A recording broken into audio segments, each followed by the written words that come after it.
commencer, je tiens d'abord à remercier le peuple brésilien, voilà, et tous les membres de l'organisation, et voilà, pour la chaleur qui caractérise les événements qui sont généralement organisés ici. Donc, la courtoisie a commencé depuis l'ambassade brésilienne à Paris. Et ici encore, voilà, la même courtoisie continue. Donc je tiens à remercier tout le monde pour cela. Et concernant ce travail,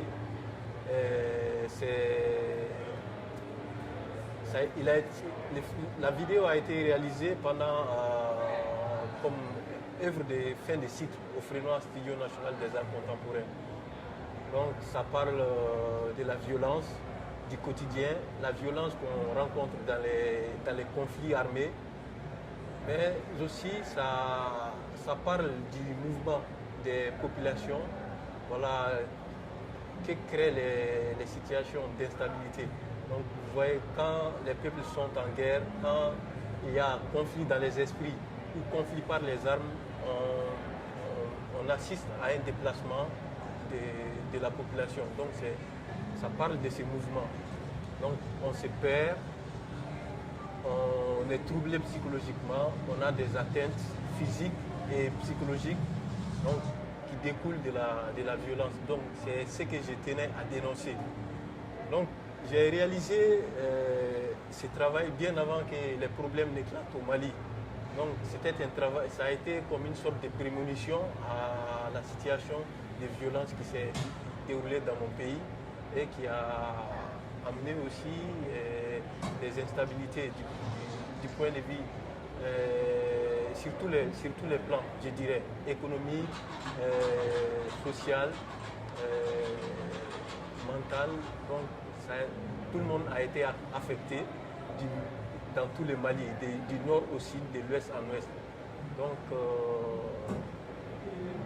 bien, tout juste après la réalisation du problème, du film, les problèmes ont éclaté au Mali comme si c'était une sorte de prémonition à ce qui allait se passer. Je l'ai fait en début 2012. Donc quand j'ai fini de réaliser, on a fini avec le tournage et quelques semaines après, les conflits ont commencé et tout le monde connaît ce qui s'est passé après. Et on est tout le temps au Mali en train de trouver des solutions pour réunir le peuple malien dans les esprits et dans les cœurs. Parce que nous tenons vraiment à l'unité de notre pays. C'est le lieu pour moi aussi de lancer un message fort pour qu'on nous aide à garder notre pays uni, dans l'unité, un Mali, qu'on nous assiste à continuer dans un Mali indivisible, un et indivisible. Et voilà.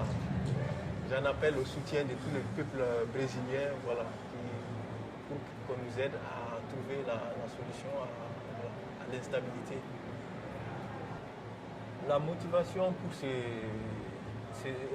cette démarche d'associer un contexte traditionnel, la ruralité africaine et malienne en particulier, à une démarche contemporaine appuyée par les nouvelles technologies, vient de ma volonté à amener l'art contemporain dans les plus profonds du Mali. C'est-à-dire que chacun se retrouve dans la contemporanéité, dans l'art contemporain. Donc c'est pour cela que je me base sur les territoires traditionnels, les territoires ruraux, mais pour véhiculer un message qui puisse être partagé avec tout le monde. Être partagé avec les fins connaisseurs de l'art, mais tout comme avec ceux qui se trouvent dans les villages les plus reculés du Mali, donc qui trouvent leur compte dans ce travail. Donc c'est ce qui m'a motivé à associer un décor purement rural, traditionnel, aux nouvelles technologies, et façonné par l'esprit de l'art contemporain. Donc c'est pour dire que l'art contemporain, ça peut être selon l'usage qu'on en fait, chacun peut trouver son compte. Ça peut ne pas être comme un message étrange à d'autres. la place de la nature, moi, tous mes travaux partent du quotidien, de la nature, de l'environnement, du cadre qui nous entoure. Parce que, de mon point de vue, je pense que la nature dans sa diversité, dans les objets qui constituent la nature, dans leur séparation, dans leur dispersion, la nature comporte des histoires. Donc c'est à travers notre façon de voir l'histoire, à travers les objets de la nature, qu'on arrive à proposer aux gens quelque chose qui les appartient. Voilà, donc c'est-à-dire ça associe le peuple, ça associe les hommes à leur cadre de vie, à leur environnement. Donc c'est pour cela que je me base sur le quotidien, sur la nature, sur les objets pour raconter mes histoires. Tous mes films, tous mes travaux sont basés sur le quotidien, les objets du quotidien, notre cadre environnemental, etc. Je pense que c'est la plus belle manière de raconter. Dans ce travail, en le voyant,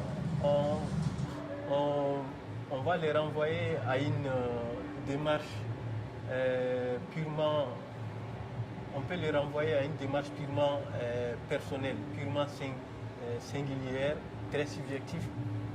Mais d'une autre part aussi, on le voit comme une sorte, on fait la lecture d'une sorte d'imaginaire collectif aussi, avec les flammes qui symbolisent les esprits.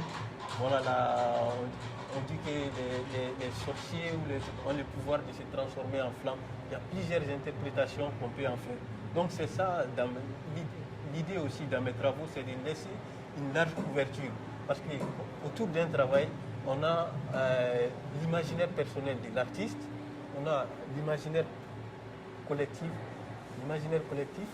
et après aussi, on a l'interprétation que les uns et les autres peuvent faire autour de ce travail qui n'a rien à voir aussi avec ce qui est partagé de façon collective.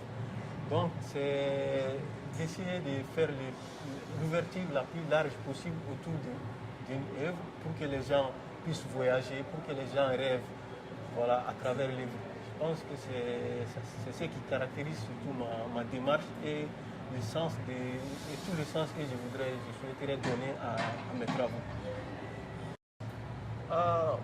Ma relation avec le festival, je pense que ça commence à être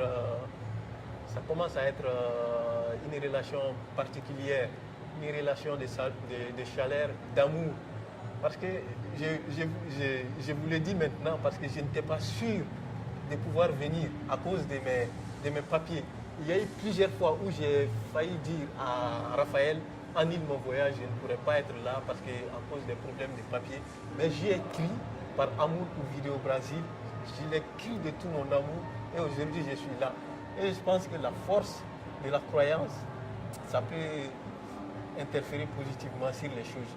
Parce que c'est à la dernière minute que j'ai pu avoir les papiers en règle pour pouvoir venir. Parce que vous n'êtes pas sans savoir que je suis en France et donc les problèmes de papiers, souvent c'est difficile et donc je n'étais pas sûr de pouvoir participer. Mais je pense que tout l'amour que je porte pour cet événement et la courtoisie aussi que cet événement témoigne à l'endroit des artistes, c'est les gages d'un avenir meilleur. On peut voir un monde radieux à travers cet événement. Et je tiens à dire quelque chose aussi, à l'ambassade du Brésil, à Paris, ils sont très très très courtois. Je pense que la diplomatie brésilienne, je pense, c'est une diplomatie courtoise. Voilà, une diplomatie de courtoisie. Donc, je suis venu en tant qu'artiste, on m'a accueilli avec tout le respect possible et avec toutes les facilités qu'on pouvait m'accorder pour mes papiers et j'ai eu les visas. Et je remercie vraiment le Brésil pour sa vision, voilà, qui ne peut que nous promettre un monde meilleur. Voilà.